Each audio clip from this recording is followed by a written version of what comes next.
शन कुमार। किसी ने बताया नहीं कि वो दोनों अलग नहीं है, सेम। चलिए। हाँ, एक सिटिंग अरेंजमेंट और है, no doubt about it. Sitting अरे हाँ,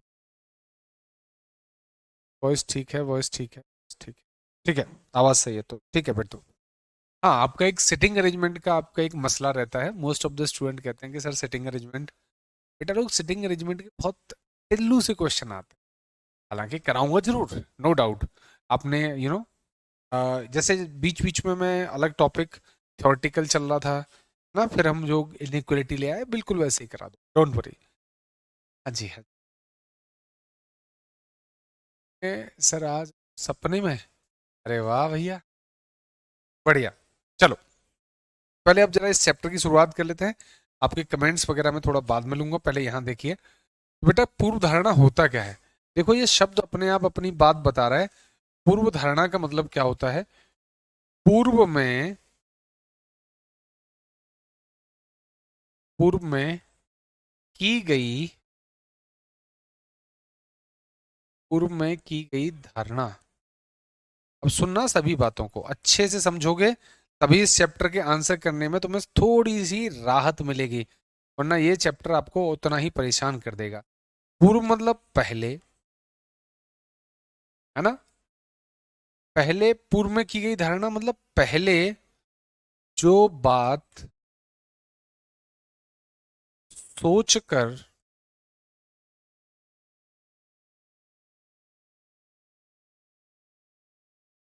किया गया कृत्य। अब यहाँ पे कृत्य में फिर से मत फंसना, या किया गया एक्शन भी मैं लिख सकता हूं,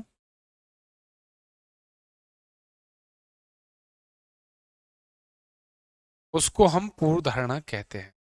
सर समझना है आपने, ठीक है, ये बात अच्छे से समझ में आ गई कि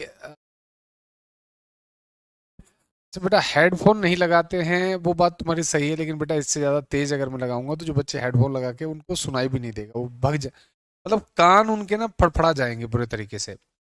बट मैं कोशिश करूंगा कि और मैं लाउड वॉइस में ही आपको बात करूं, ठीक है? तो पूर्व में की गई धारणा यानी पहले की गई धारणा या पहले की गई सोच, जो आपके उस एक्शन के पीछे की सोच है, जो आपके उस एक्शन की वजह है, वही क्या कहलाती है? पूर्व धारणा कहलाती है। ध्यान से सुनोगे, समझोगे। अरे बिल्कुल बेटा, इसमें क्या दिक्कत है कपिल?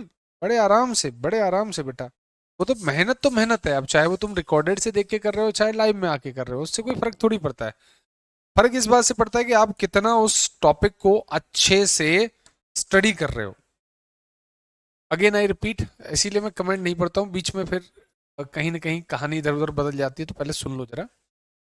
पूर्व में की गई धारणा का मतलब यह है, यानी पूर्व धारणा का मतलब यह है कि कोई ना कोई बात सोच करके, जैसे आज आप सारे लोग जो हैं, एग्जाम्पल के तौर पे आप सभी लाइव क्लास ले रहे हैं, तो इसके पीछे आपने कुछ सोचा होगा, कोई तो वजह होगी जो लाइव क्लास ले रहे हैं। कुछ तो होगा, ऐसा तो होगा नहीं कि बस ऐसे ही सुबह उठे और मोबाइल अपने आप हाथ चला गया, अपने आप क्लास ओपन हो गई और अपने आप उसे देख रहे हैं। सब कुछ कहानी अपने आप तो कुछ नहीं होता, हर चीज के पीछे की वजह होती है। तो किसी भी कथन में जो कहानी दी जाएगी, लिखी गई, कथन क्या होते हैं? जो बोली गई, कही गई, सुनी गई, लिखी गई बातें हैं, वो कथन कहलाती हैं। तो उस कथन को बोले जाने, लिखे जाने, कहे जाने अथवा सुने जाने के पीछे जो वजह होती है, तो वजह होती है, वही क्या कहलाती है? पूर्व धारणा कहलाती है। किसी भी कथन के, किसी भी, कलर दिखेगा प्रॉपर? हाँ दिख रहा। किसी भी कथन को बोले जाने,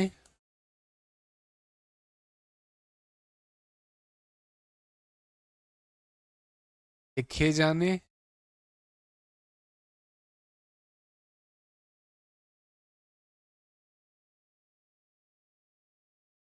सुने जाने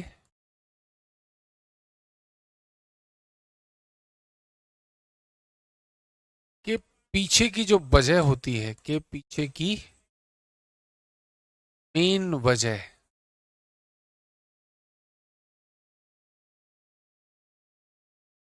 क्या कहलाती है? अजम्पशन कहलाती है। बहुत सारे एग्जाम्पल दूंगा, पहले क्लियर करूंगा कि आखिर क्या है अजम्पशन, कैसे हम डिसाइड कर सकते हैं, है ना। बहुत सारे एग्जाम्पल देने वाला हूं। जैसे अब जरा इन्हें ऐसे मत सुनिएगा कि मैं तुम्हें कोई स्टोरी सुना रहा हूं, मैं इसको समझा रहा हूं कि ये होता क्या है।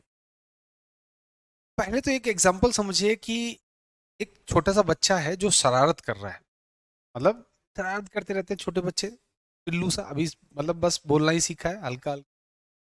तो आप उससे कभी कभी कहते हैं, ओए अब की बार तूने ये शरारत करी ना तो मैं तेरे कनपटे चटका दूंगा, ऐसे कभी कभी बोलते हैं।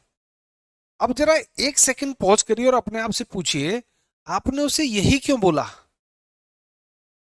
यही क्यों बोला कि अब तूने शरारत करी तो मैं तेरे कनपटे चटका दूंगा? इसे बोलने के पीछे कोई वजह होगी? अरे वजह होगी या नहीं होगी? या बेवजह बस ऐसे ही बेचारा बच्चा कहीं बैठा हुआ तो तुम गए, ओए वो कोई वो कुछ नहीं शरारत कर रहा, चुपचाप सो रहा है, या सोते हुए को जगाया, ओए अगर तूने इस बार उदम किया तो मैं तेरे कनपटे चटका दूंगा, ऐसे तो नहीं बोलेंगे, है ना। जब उससे बोल रहे हैं तो कोई ना कोई वजह होगी, या तो बच्चा शरारत कर रहा होगा, परेशान कर रहा होगा, तभी तो आप उसे ऐसा बोलेंगे। आप कहेंगे हाँ, ऐसे समझ नहीं आ रहा है, दूसरे तरीके से समझो, तीसरे तरीके से समझो। कैसे? कहीं पे लिखा हुआ है कृपया मोबाइल साइलेंट मोड पे रखें, लाइब्रेरी में ज्यादातर आपने देखा होगा, कृपया अपने मोबाइल साइलेंट मोड पे रखें। या कहीं कहीं लिखा रहता है आपके मोबाइल स्विच ऑफ करके आए, आए ना। तो उसके पीछे कोई लिखने के पीछे वजह होती है या नहीं होती? वजह होती है। वो चाहते हैं कि इस लाइन को जो पढ़े वो अपना मोबाइल साइलेंट कर ले, क्योंकि हमें यहाँ पर एटमॉस्फियर में शांति चाहिए। बेटा मैं कमेंट नहीं पढ़ पा रहा हूँ तो अभी प्लीज कमेंट मत करिएगा, कमेंट अभी पढ़ नहीं पा रहा हूँ मैं, ठीक है। आपने कहा हाँ, कहीं पर आप लिख देते हैं यहाँ थूकना मना है, तो वो जो जिस आदमी ने वहां पे लिखवाया है कि यहाँ थूकना मना है, उसका कोई तो प्रयोजन होता होगा, वो चाहता होगा कि यहाँ कोई ना थूके, भले ही उसी पे थूक देते हैं, भले ही आप वो बात बिल्कुल नहीं मानते, वो मतलब नहीं है, आपने ऐसा क्यों लिखवाया उसके पीछे आपकी क्या सोच थी, वही क्या कहलाती है? पूर्व धारणा कहलाती है। यानी आपने अगर कहीं लिखवाया है यहां थूकना मना है, तो आप जब ये लिखवा रहे हैं तो क्या सोच करके लिखवा रहे हैं, वही अजम्पशन है, वही अजम्पशन है बेटा। और सुनिए, मान लीजिए कि प्रधानमंत्री ने प्रधानमंत्री ने 60 साल से ऊपर बुजुर्गों के लिए 800 रुपए की पेंशन योजना का आरंभ किया। हाँ, प्रधानमंत्री ने 60 साल से ऊपर के बुजुर्गों की 800 रुपए महीने की पेंशन योजना का आरंभ किया। तो बेटा इसके पीछे भी कोई वजह होगी क्या? सोचो, 60 साल से ऊपर वाले ही क्यों लिए हैं, बकाया क्यों नहीं, और 800 रुपए की ही पेंशन क्यों है? हर एक के पीछे कोई ना कोई मेन वजह होती है, वही क्या कहलाती? जम्पशन कहलाती। आप कोर्स ऑफ एक्शन में आगे काम करते थे, आगे क्या होगा, क्या कदम उठाए जाए, यहां पर उस स्टेटमेंट से पहले की बात, पूर्व में की गई धारणा, उससे पहले क्या सोच रही है, तब ऐसा लिखा गया या ऐसा बोला गया है। आपसे बोलते हैं अगर तुम कठिन मेहनत करोगे तो पास हो जाओगे, क्यों बोलते हैं? क्योंकि कठिन मेहनत करने से लोग पास होते हैं। मैं किसी को अगर ये बोल रहा हूं कि तुम अच्छे से मेहनत करोगे तुम पास हो जाओगे, ऐसा कब बोलते हैं? तो मुझे पता है कि ये बंदा अगर कठिन मेहनत करेगा पास हो जाए। क्या कभी आपने ऐसा किया है कि मान लो कोई रास्ते पर बैगर है, आपसे पैसे मांग रहा है, आपने कहा रुक, ओए सुन सुन, तू ना मैथमेटिक्स अच्छे से पढ़ा कर, जरूर एसएससी में सेलेक्ट हो जाए। चेहरे की तरफ सुबह सुबह कोई सस्ता नशा करके आए हो क्या? किससे क्या कह रहे हो पता चल रहा है? मतलब आप अगर वहां उससे वो चीज कह रहे हो तो उसका कोई योजन नहीं है, कोई प्रयोजन नहीं है, आप सिर्फ आपके मुंह में आया आपने बक दिया, राइट और नॉट? तो उसे हम कथन नहीं कहें, उसे हम कुछ भी नहीं, ऐसे क्वेश्चन मिलते नहीं है। मतलब ये तो एकदम पावलेपन तरीके से आपने क्या किया, कुछ भी आपने बोल दिया। जो कि गलत है।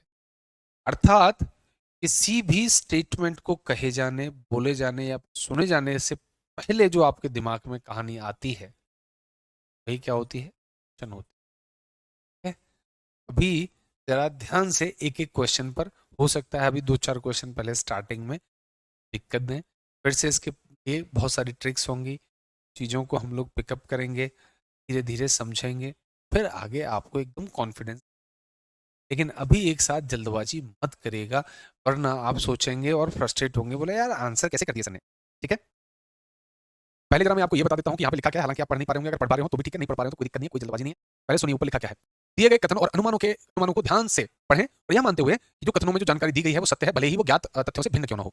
मतलब अगर हमने कहीं पर कोई जानकारी दी है आपके अकॉर्डिंग नहीं यार ऐसा तो नहीं होता रियल लाइफ में, तो आप उससे क्या करेंगे, आप जबरदस्ती नहीं करेंगे, उस कथन में जो दी गई बात है उसको सही मान करके चलेंगे। ठीक है, और यहाँ पे क्या कहा जा रहा है बेटा, यहाँ पे क्या कहा जा रहा है, यहाँ कहा जा रहा है अनुमान उसे कहते हैं जो सीधे तौर पर नहीं कहा गया लेकिन तथ्यों, सूचना और कथनों से प्राप्त किया जा सकता है। कोई भी बात सीधे तौर पे तो नहीं बोली, लेकिन हम उसे इनडायरेक्टली बोल रहे हैं। जैसे मेरे बच्चे, अभी मैंने आपको एग्जांपल दिया, अगर आपसे कोई कह रहा है कि कठिन में तो आप पास हो जाओगे, यानी वो इनडायरेक्टली मेहनत करनी चाहिए ताकि आप पास हो जाएं, वो आपको पास देखना चाहिए। है ना, आशीर्वाद साहनी, सुबोध साहनी जी। ठीक है, उस आधार पर, उस तथ्य पर, उस विवेचना पर आपको क्वेश्चन करने हैं। सबसे पहला जो मैंने क्वेश्चन रखा है बेटा, बिल्कुल लेटेस्ट क्वेश्चन रखा है, बिल्कुल लेटेस्ट क्वेश्चन है मेरे बच्चे। इसके बाद में अभी तक इस आयोग ने कोई क्वेश्चन नहीं पूछा। और थोड़ा बड़ा कर देता हूँ मेरे बच्चों, क्लियर दिखना चाहिए। देखो जी, 2024 का रिसेंट का बिल्कुल क्वेश्चन है, कथन देखिए और फिर उसके हिसाब से अनुमान। यहाँ शब्द अनुमान दे रखा है, अनुमान भी कभी कभी पूर्व धारणा की जगह अनुमान शब्द का भी प्रयोग कर देते हैं, लेकिन अजम्पशन का मतलब आप एक शब्द अभी जो मैंने बताया, पूर्व धारणा, ये भी होता है, तो आप अनुमान भी कह सकते हो और पूर्व धारणा। अनुमान इसलिए क्योंकि आपने क्या अनुमान लगा करके वो बात बोली है, वो चीज मैटर करती है जी। देखो, अगर आपने कहीं पे ये लाइन पढ़ी, अखबार में तुमने खुला और अखबार में आपने एक ऐड दिया, उस ऐड पर लिखा हुआ था सभी स्तनधारी गर्म रक्त के जानवर हैं। ये अगर आपने स्टेटमेंट लिखवाया है, ये आपने स्टेटमेंट लिखवाया है, तो जरा पता करते हैं कि आपने क्या सोच करके ऐसा लिखवाया होगा, क्या सोच करके ऐसा लिखवाया होगा, मतलब उसके पीछे की वजह क्या रही है जी। चलिए देखो, कुत्ते गर्म रक्त वाले जानवर हैं, कुत्ते गर्म रक्त वाले जानवर हैं बेटा। आप ऊपर क्या कह रहे हो, सभी स्तनधारी। देखो दो तरीके के होते हैं बेटा, स्तनधारी मतलब जो दूध देते हैं, है ना, कुत्ता भी बेटा स्तनधारी में आता है ना, पता होगा बेटा।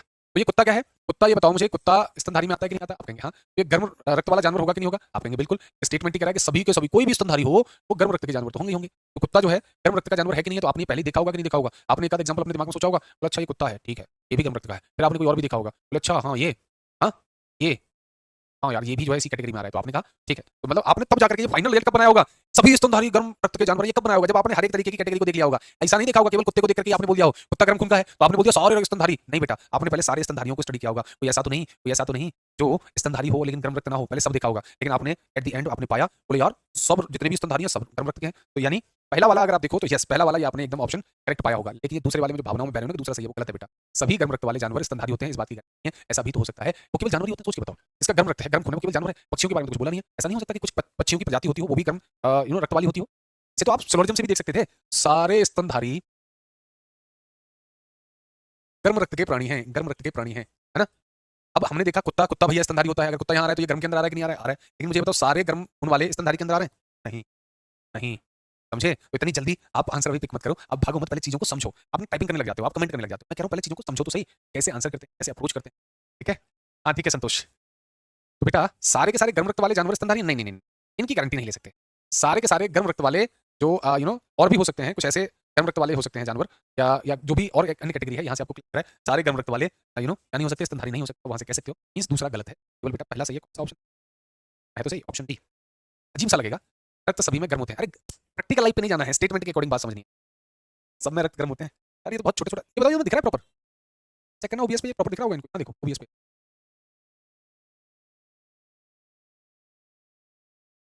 चाहिए 360 में देखने को? क्या देखते हैं? अच्छा डेटा, ठीक है, मैं पढ़ाई कर देता हूँ। अभी तो दिख जाएगा ना प्रॉपर बच्चों को। चलिए जी, कथन क्या है देखो, ये भी लेटेस्ट पुलिस का। 27 वर्ष के कारावास ने मेहर कराल को राष्ट्रपति बना दिया। ओहो, ये तुमने अखबार में न्यूज पढ़ ली, मान लो बेटा। 27 साल की सजा ने ये मेहर कलाल नाम के कोई व्यक्ति है उनको राष्ट्रपति बनाया। मतलब शायद ऐसा भी हो सकता है कि भैया वो 27 साल तक किसी कारावास में रहे, निर्दोष थे या कोई और वजह थी, वो नहीं पता। लेकिन बाद में उनका रिजल्ट आया, 27 साल की सजा काटने के बाद में एक अच्छे आदमी बने, फिर उन्होंने चुनाव लड़ाया, जो भी है वो राष्ट्रपति बना दिया गया। ये कथन कह रहा है, ये कथन कैसा है?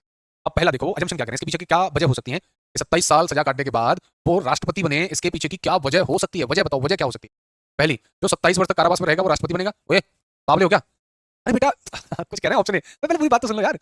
स्टेटमेंट को समझना पड़ेगा आपको पहले। देखो क्या कह रहा है, स्टेटमेंट ये कह रहा है 27 साल कारावास के बाद में फिर को राष्ट्रपति बनाया गया। अब इसके पीछे का कारण सोचो, 27 साल मान लो कोई आदमी जेल में रहा और उसके बाद वो राष्ट्रपति बन गया, तो इसके पीछे की वजह क्या हो सकती है? तुम कह रहे हो सर जो 27 साल कारावास में रहेगा वो राष्ट्रपति बन जाएगा, ऐसा कोई नियम है क्या? सोचो, तुम पहले वाले को हिट कर दिया, पहले सही है। अरे भैया, इस आदमी के लिए बोला गया है, ये आदमी 27 साल तक जेल काटा, राइट? 27 साल तक जेल काटा, उसके बाद क्या बन गया? राष्ट्रपति बन गया। तो इसके पीछे राष्ट्रपति बनने के पीछे तो और भी वजह होंगी, ये वजह थोड़ी है कि 27 साल जो जेल काटेगा वो। कैसे कह सकते हो? तुम में से सारे बच्चे पढ़ रहे हैं, है ना? बेगुनाह था, बाद में पता चला था, हाँ, ये भी हो सकता है, और भी वजह हो सकती है। हमें वजह तो दी नहीं है, हमें तो अनुमान लगाना है कि उसके पीछे की क्या वजह हो सकती है। क्या ये वजह हो सकती है, पॉसिबल वजह है? 27 साल तक जेल में रहेगा, उसको राष्ट्रपति बना दिया जाएगा। अगर ऐसा लिखते तो पता कैसे सेंटेंस आता? 27 साल कारावास काटने की वजह से मेहर कलाल को राष्ट्रपति बनाया, ऐसे लिखते स्टेटमेंट। दोबारा सुना तुमने क्या कहा? 27 साल का कारावास कंप्लीट करने के कारण मेहर कलाल को राष्ट्रपति बनाया, फिर ऐसे लिखा होता। ऐसे नहीं लिखा है, लिखा ऐसे है 27 साल के कारावास ने मेहर कलाल को राष्ट्रपति बनाया। बेटा जैसे आप हो, अगर मैं आपके लिए कोई सेंटेंस बोलूं, सुनना मेरी बात ध्यान से, मैं तब बहुत अच्छे से समझ आएगी। मैंने कहा मात्र 6 महीने की, सिर्फ 6 महीने की मेहनत ने आपको आरआरबी ग्रुप डी में सफलता दिलाई। इसका मतलब यह है क्या? कोई भी 6 महीने मेहनत कर लेगा तो वो आरआरबी ग्रुप डी में सेलेक्ट हो जाएगा? सोच के बताओ, सोच के बताओ। कहेंगे नहीं सर, गारंटी थोड़ी है, ढंग से पढ़ेगा, सारे काम करेगा, ये थोड़ी 6 महीने पढ़ाए इसीलिए ग्रुप डी में चला गया। हाँ? इसलिए 27 साल वजह नहीं है जिसकी वजह से बेटा वो क्या है, उसको राष्ट्रपति बना। हाँ? दूसरा, राष्ट्रपति बनने के लिए कारावास की योग्यता है। ए बाबले हो क्या? ये कहां से पता चल रहा है कि राष्ट्रपति बनने के लिए ये जो आपका जेल जाना जरूरी है? ऐसा कहीं लिखा है स्टेटमेंट में कि राष्ट्रपति बनने के लिए जेल जाना जरूरी है? बाबले हो गए, बात चलिए कहीं। फिर वजह क्या क्या हो सकती है, मतलब क्या वजह हो सकती है? 27 साल के कारावास के बाद मेहर कलाल को राष्ट्रपति बनाया गया, अनुमान लगाना है। आप उसमें सोच सकते थे, हो सकता है ये निर्दोष थे, इनको सजा मिल गई, है ना? हो सकता है इन्होंने जेल में बहुत ही अच्छा बिहेवियर रखा, लोगों की सेवा करी। हाँ? हो सकता है ये पहले बहुत बड़े पद पर थे, लेकिन किसी घोटाले की वजह से इनको हटाया गया। बहुत सारे रीजन हो सकते हैं, बहुत सारे रीजन, लेकिन ये दोनों रीजन तो कहीं मैच नहीं कर। तुम जेल ले आए, जेल में 27 साल रहा, इसीलिए जेल में 27 साल रहने के कारण उसको आप राष्ट्रपति, that is not the perfect way. ठीक है, ये अनुमान सही नहीं था, ये अनुमान सही नहीं था। दो पे गलतियां किए हो, आगे भी गलतियां करोगे, लेकिन धीरे धीरे धीरे धीरे, पहले एक दो क्वेश्चन से मैं खुद ही बोल चुका हूं, दो चार क्वेश्चन सबर करो बेटा, धीरे धीरे तुम्हारे दिमाग में ये चीजें फिट होंगी, आखिरकार इसको करना क्या है। हम्म, मात्यकांड की कहानी बन रही सारी। अब आगे चलिए दूसरा देखो बेटा, सॉरी ये दूसरा कहां, तीसरा। रुको, तो मैंने ऊपर छिपा दिया, और ये पंगा होगा।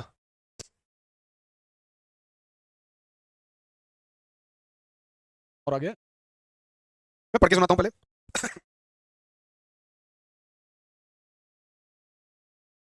भाई खुद ही पढ़ के सुना रहा हूँ, क्या लिखा है, बहुत बड़ा सेंटेंस। भी मैं पढ़ के बता रहा हूँ बेटा, थोड़ा बड़ा है, फॉन्ट छोटे हैं, क्वेश्चन ही नहीं दिख रहा है। हाँ बेटा बिल्कुल, मैं पढ़ देता हूँ पहले, खुद जरा थोड़ा सा पेशेंस रखिएगा। कृषि उत्पादन में कीटनाशकों का व्यापक उपयोग मिट्टी और पानी को प्रदूषित करता है, जो कि फसलों में बना रहता है और अंततः खाद्य में प्रवेश करता है, जिससे मनुष्यों के लिए खतरा पैदा हो जाता है। फिर से पढ़ रहा हूँ, ध्यान दीजिए। वो ये कह रहे हैं कृषि उत्पादन में कीटनाशकों का व्यापक उपयोग, यानी जो कीड़े मारने की दवा वगैरह होते हैं, इस तरीके के कीटनाशक हैं, इन कीटनाशकों का अगर हम ज्यादा उपयोग करते हैं, ये क्या करता है, ये मिट्टी और पानी को प्रदूषित करता है, मिट्टी और पानी को प्रदूषित कर देता है, यानी जिस मिट्टी में ये डाला जाता है उसको दूषित कर देता है।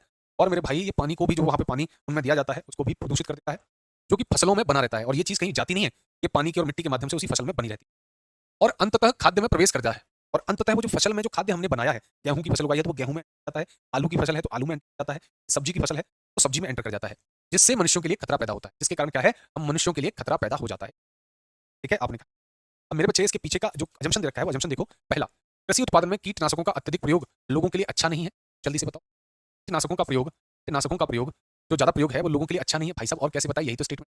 कृषि उत्पादन में कीटनाशकों का अत्यधिक प्रयोग करने से क्या होगा, ये लोगों के लिए अच्छा नहीं होगा। साफ तौर पर जो मैंने कहानी बताई है वही तो कही। इस बार आंसर तो बहुत लोगों के सही आ रहे हैं, बट फिर भी मैं पूरा भी डिटेल में बताऊंगा। तो पहला बेटा बिल्कुल सही बात है, इससे हम ये अनुमान लगा सकते हैं, इस बात से इस बात का अनुमान लगाया जा सकता है। स्टेटमेंट एक बार फिर से रिपीट कर रहा हूँ, एक जो हमारी कृषि है, खेती है, उसमें कीटनाशकों का ज्यादा आप अगर इस्तेमाल, वो क्या है, मिट्टी और पानी को प्रदूषित कर देते हैं, जिससे वो क्या है, उस खाने में यानी खाद्य है, यानी जो वो गेहूं है, जो आपका आलू है ना बेटा, जो फसल है उसके अंदर चला जाता है, फिर हम क्या करते हैं, उसी चीज को खाते हैं तो ये हमारे स्वास्थ्य के लिए खतरा पैदा करता है, मनुष्यों को खतरा पैदा हो जाता है। ये बात तो बिल्कुल सीधी सीधी कही गई है उधर। कृषि उत्पादन में कीटनाशकों का अधिक अधिक प्रयोग लोगों के लिए अच्छा नहीं है, यही तो बात वो कह रहा है स्टेटमेंट। दूसरा, कृषि उत्पादन में कीटनाशकों के अत्यधिक प्रयोग से पानी पर बुरा प्रभाव पड़ सकता है। बिल्कुल सही बात है, साफ तौर पे वो कह रहा था, देखो पानी पर बुरा प्रभाव पड़ सकता है, उसने मेंशन किया था, मिट्टी और पानी को प्रदूषित कर देता है बेटा, मिट्टी और पानी को प्रदूषित कर देता है, ये बोला है कि नहीं बोला है? अरे आप बताओ ना बेटा, ये कोई नई बात तो अलग से तो बता नहीं रहा, ये तो स्टेटमेंट में जो तुम कहना चाह रहे हो वो चीज उसने बोली है। क्या करता है, ये मिट्टी और पानी को प्रभावित करता है, प्रदूषित करता है। यहाँ पर आपने मिट्टी के लिए तो नहीं बोला, आप केवल पानी के लिए पूछ रहे हो। पानी पर बुरा प्रभाव पड़ता है, प्रदूषित होना बुरा प्रभाव होना ही तो होता है बेटा। किसी चीज को आप प्रदूषित कर देते हो मतलब उस पर वो बुरा प्रभाव पड़ा। तो इसीलिए यहाँ पर मेरे बच्चे पहला और दूसरा दोनों के दोनों कैसे हैं, करेक्ट है जी। साउंड प्रॉब्लम हो रही है, मैं समझ सकता हूँ, लेकिन बेटा यहाँ से कोई इशू नहीं है, आप थोड़ा सा रीचेक कर लीजिए। ठीक है, ठीक है। हाँ सेम बेटा, आपको प्रॉब्लम हो रही है, बाकी बच्चे नहीं कर रहे हैं, बाकी बच्चों को प्रॉब्लम नहीं। इसीलिए इसका सही उत्तर क्या था, ऑप्शन डी था, अनुमान एक और अनुमान दो दोनों अनुसरण करते हैं, इम्प्लीसिट करते हैं। अब ठीक है, थोड़े बड़े बड़े आएंगे क्या? हाँ, जान बची और लाखों पाए, लौट के बुद्धू घर को। राजस्थान पुलिस कांस्टेबल 2022 में पूछा हुआ ये प्रश्न आपके सामने है। ठीक है, आवाज सैयब खान, सैयब शंकर कुमार, शिवशंकर कुमार, माफ करिएगा नाम गलत पढ़ने के लिए। ठीक है जी, अब देखो, अब हल्का हल्का विचार प्रस्तुत करिए, देखते हैं साथ में मिलकर के हम कैसे इसे सॉल्व करेंगे। अगर मैं सारा जीवन महरुल कादरी भाई, तुम मेरे दोस्त हो, मेरे हो, आपको समर्पित करने की जरूरत नहीं है, तो बस आपका यही प्यार मोहब्बत मिलता रहे, यही मेरी बहुत है। चलिए जी, ऑप्शंस पहले एक बार क्लियर करा दूं तुम्हें। ऑप्शन देखो, अगर आपका केवल पहला सही आए तो ए लगाना, अगर आपका केवल दूसरा सही आए तो आपको बी लगाना है, अगर पहला दूसरा दोनों गलत आए तो सी लगाना है, और दोनों अगर सही आए तो आपको डी आंसर करना है। पहला सही आए तो ए, केवल दूसरा सही आए तो बी, दोनों गलत आए तो सी, और दोनों सही आए तो डी। ठीक, आ जाओ।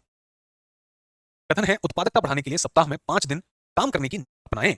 ओहो, देख रहे हो, प्रोडक्टिविटी बढ़ानी है ही, अगर आपको चीजें बहुत बढ़िया तरीके से आपको उत्पादन करना है, तो मेरे बच्चे सप्ताह में 5 दिन काम करने की बात कर रहे हैं, ये 7 दिन काम करने की बात ना कर रहे हैं। तो आप सोच रहे होंगे सर 7 दिनों में 7 दिन काम करेंगे तो प्रोडक्टिविटी ज्यादा होगी। नहीं, आप बिना रेस्ट लिए काम करते हैं तो दिक्कत आपको होती है, प्रोडक्शन पर इंपैक्ट होता है। इसलिए आपसे भी बोला जाता है लगातार 6 घंटे 5 घंटे से ज्यादा ना पढ़ें, रेस्ट लें, फिर से मिलें, बाहर घूमने जाएं, हवा में टहलें, ऐसा बोलते हैं कि नहीं बोलते?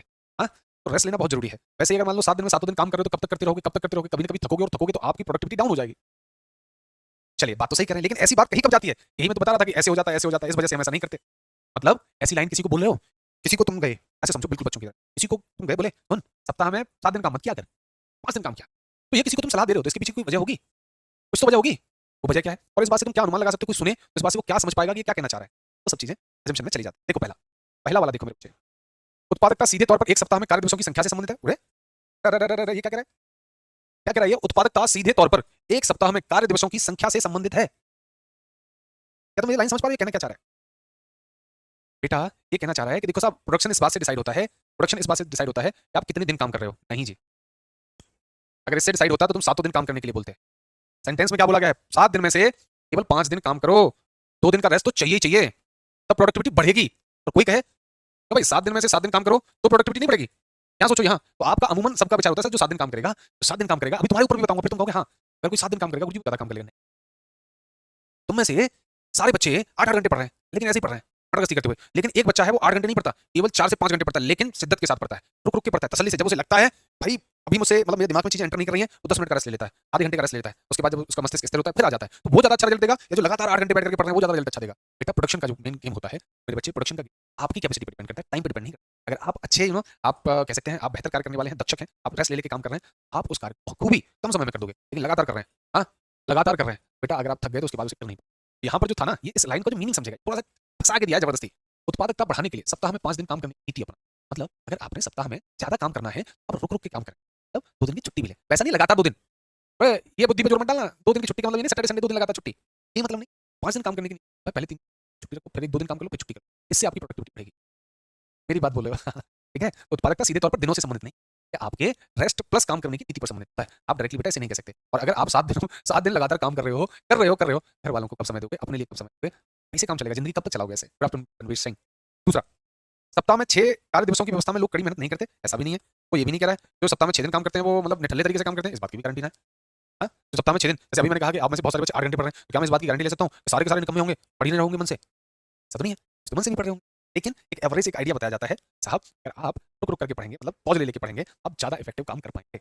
आवाज कट रही है, आवाज कट कट के आ रही है क्या? चलो मैं माइक का कोई इशू होगा तो देख लेंगे, ठीक है। तो इसका सही उत्तर क्या था? ऑप्शन सी, दोनों के दोनों गलत है। अलग बात कर गया वो किसी और बात पे काम कर, इसको तुम आंसर कर दोगे। सुबह जल्दी उठना चाहिए और व्यायाम करना चाहिए, ये तुम अपने छोटे से बच्चे को समझा रहे हो, कोई वजह होती है? या बस ऐसे ही जाकर के ए वाला सुबह जल्दी उठा करो और व्यायाम किया करो, ये माता पिता हमें समझाते हैं सिखाते हैं, हम ही मक्कार हैं जो ना मानते, लेकिन उसके पीछे उनके बोलने के पीछे कोई तो वजह होती होगी। अरे कुछ तो वजह होती होगी, क्या वजह है पहचान के बताओ। दिन के किसी भी अन्य समय व्यायाम करना संभव नहीं है। अबे ऐसा कौन बोला? ऐसा कौन बोला कि बकाया मतलब सुबह के टाइम पे ही व्यायाम कर सकते हैं, उसके अलावा व्यायाम करना संभव ही नहीं है, मतलब और टाइम पे व्यायाम कर ही नहीं सकते? ऐसा तो कोई नहीं बोला रे, पागल हो गया क्या? ऐसा कौन बोला? उनका कहने का ये अर्थ नहीं होता है। जब हमारे माँ बाप हमसे कहते हैं सुबह जल्दी उठा करो और व्यायाम किया करो, इसका मतलब वो ये नहीं है बाकी टाइम पे तुम व्यायाम नहीं कर सकते हो, लेकिन ऐसे कार्य आप सुबह सबसे पहले इंपॉर्टेंट काम करने हैं। और आजकल हम में से कोई काम, ये वाला काम कोई नहीं करता, क्योंकि आपके लिए सबसे ज्यादा इंपॉर्टेंट है आपका शरीर। अगर आपका शरीर साथ नहीं दे रहा है फिर करते रहना, तैयारी करते रहना, ग्रुप डी में नौकरी कोई नहीं पूछे, कभी सोच के देखना। सबसे जरूरी काम सबसे पहले करने इसीलिए बोला जाता है। सुबह जल्दी उठना चाहिए और व्यायाम करना चाहिए, ये सिर्फ इसलिए है तो सबसे ज्यादा जरूरी काम है लाइफ में व्यायाम, कि तुम्हारा शरीर लंबे समय तक जी पाओ। हम हो जाते हैं, हाँ बुजुर्गों को देखो, पुराने बड़े बूढ़ों को एकदम कड़क मिलेंगे, और अभी के छोटे छोटे टिल्लू से लड़के देखो 18-20 साल और होती है, गुटखा खाएंगे, शराब पियेंगे, सिगरेट पियेंगे, हो गए बिल्कुल अंदर से कंकाल, तमाम तरीके की बीमारियां हैं, दांत गिर जाते हैं समय से पहले, बाल उड़ जाते हैं समय से पहले, शरीर पे ध्यान नहीं देंगे होगा। लेकिन इस बात का दावा है कि जो बच्चा बचपन से यानी 10-12 साल की उम्र से व्यायाम कर रहा हो, उसका शरीर लेकिन नॉर्मल आदमी का शरीर, दोनों का अंतर तुम्हें पता होगा। हाँ एब्सोल्युटली, उससे तो जलते हैं लोग कि तुम इतना फिट कैसे रहते हो। मैं वो बिल्डिंग वाला बॉडी बिल्डिंग वाला नहीं, मैं फैट नहीं चढ़ाना चाहता, मुझे बस ऐसे ही सिंपल लोगों के पेट निकल आते हैं, ऐसे ही खुश हूँ। लेकिन व्यायाम यस बिल्कुल करता हूँ, कौन सी दो राय, पता है ना शरीर बना है। बेटा तुम अगर अपनी कोई नई स्कूटी ले आए, बाइक ले आए, अगर समय समय पे सर्विस करते रहोगे तो सही चलेगी। और एक भी बार तुमने जिंदगी में सर्विस ना करवाई स्कूटी की और बाइक की, कोई भरोसा ना कब तक चले और कहाँ बीच रास्ते में खड़ा कर दे, ध्यान रखिए। जो कोई भी सुबह सुबह व्यायाम करता है वो व्यायाम न करने वालों की तुलना में अधिक फिट रहता है। देखो यहाँ पे कंपैरिजन, तुम्हें कुछ रूल्स लिखाने थे, मैंने आज लिखाए नहीं, मैंने कहा पहले तुम्हें क्वेश्चन दिखा देता हूँ, तब तुम्हें रूल्स यहाँ पर डिलीवर करवाऊँ, वो ज्यादा बेहतर होगा। बिना रूल्स के अगर मैं आपको कराऊंगा तो मतलब नहीं बनता है। वैसे आप अगर स्टेटमेंट एंड कंक्लूजन में अगर आपको ध्यान हो तो मैंने आपको मना किया था वहाँ पे, ये एक शब्द लिखा था, जिन बच्चों ने ये क्लास ली होगी डेफिनेटली उन्हें पता होगा। मैंने ये शब्द लिखा था, कंपैरिजन करना अलाउ नहीं होता। आप कंपेयर नहीं कर सकते कभी भी, आप तुलना नहीं कर सकते। आप क्या नहीं कर सकते बेटा, लॉजिकल में ये जितने भी चैप्टर हैं उसमें आप तुलना नहीं कर सकते किन्हीं भी दो चीजों के बारे में, जब तक कि स्टेटमेंट में तुलना न हुई हो। तुलना आप नहीं कर सकते, कंपैरिजन नहीं कर सकते। बेटा केवल शब्द आएगा उसे आप उड़ा दोगे, ठीक है।